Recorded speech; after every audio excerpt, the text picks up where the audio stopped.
The FMGC has 4 modes of operations. Dual mode, where both FMGC are cross-talking one another. Independent mode, where FMGC1 is associated with MCDU1 and FMGC2 is associated with MCDU2. Single mode, where only one FMGC is working, and last but not least, backup nav mode.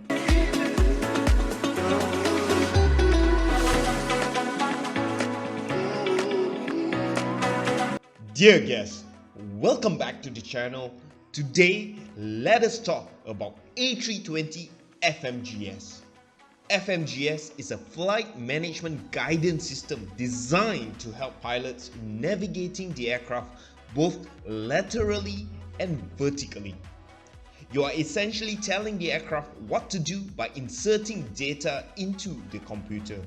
The aircraft gets the raw data, the source, from the mixed IRS position and GPS position, sends it to the FMGS and computes the aircraft position, and from there you can manage the flight plan. For more info, do watch my video on FMGS programming where I go through on how to insert the relevant information. So on the A320 we have 2 FMGC. Think of it as a husband and wife, a couple, one pair. The FMGC has 4 modes of operations. Dual mode, where both FMGC are cross-talking one another. Independent mode, where FMGC1 is associated with MCDU1 and FMGC2 is associated with MCDU2. Single mode, where only one FMGC is working, and last but not least, backup nav mode. Let's talk about FMGC logic. In dual mode, both FMGC is in talking terms. Then FMGC1 computes his data, FMGC2 computes her data, and then they exchange information with one another. Question: what happens when autopilot is engaged? Then we follow the master and slave logic. And no, I'm not talking about BDSM. If autopilot 1 is engaged, then FMGC1 becomes the master and FMGC2 becomes the slave. If autopilot 2 is engaged, then FMGC2 becomes the master. So what happens if both autopilots is engaged? Well, do comment below if you know the answer.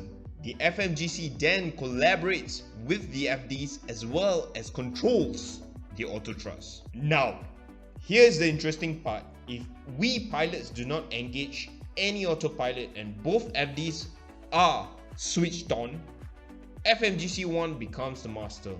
However, if FD1 is switched off, then FMGC2 becomes the master. FMGC1 also controls the auto thrust if no autopilot or FDs is switched on. Now, let us talk about independent mode. This is when the husband and wife are not on talking terms. You will get an amber message, independent operation, on your scratch pad. So FMGS1 will show data on PFD1 and ND1 captain side, and FMGS2 will show data for the FO side. Question: if you insert data into MCDU1, will you have the data in MCDU2? Do comment below if you know the answer.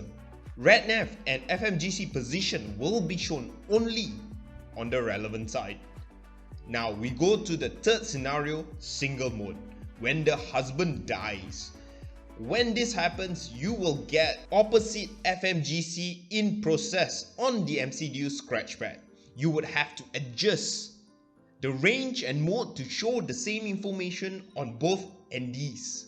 Both FDs are coming from only the working FMGC, and be sure to engage the autopilot on the live FMGC, example autopilot 1 if FMGC 1 is working. The FMGC can perform its own automatic reset. This will normally take a few seconds, and do not press any buttons if there is a please wait message on the scratch pad. If the automatic reset does not happen, then you would have to manually reset it by resetting the circuit breakers. Be sure to refer to your QRH on the procedure. Let us talk if both FMGC fail. It will be quite tricky to navigate the aircraft. You will not have any map function on your FDs. Map not available will be shown, and autopilot, FDs and auto thrust are lost. FMGC timeout is displayed on both MCDUs. On the ECAM, you will get a message auto flight autopilot off, auto flight auto thrust off, and cabin pressure landing elevation fault. So how would you fly the aircraft? You fly raw data and tune the necessary nav aids using the RMPs. Try to perform a manual reset using the QRH, and since the aircraft cannot compute landing elevation data to the pressurization system, you would have to manually select the landing airfield elevation. If the aircraft is below 700 feet AGL and you are on the ILS approach, the ILS frequency remains locked and autopilot and FDs remains engaged. Do watch my video on ILS approaches. However, if you are above 700 feet AGL, then you will lose your ILS tuning, meaning you will lose your localizer and glide slope, including your autopilot and FDs. If it is a non-ILS approach, autopilot and FDs and managed modes are lost and FDs go back to basic modes. Let's talk about nav backup. This is when you decide to go back to your ex-girlfriend. You can access it on the MCDU menu page and will give you data like bearing and distance to waypoints from the stored flight plan. And finally, if your MCDU fail, you get a fail message in amber.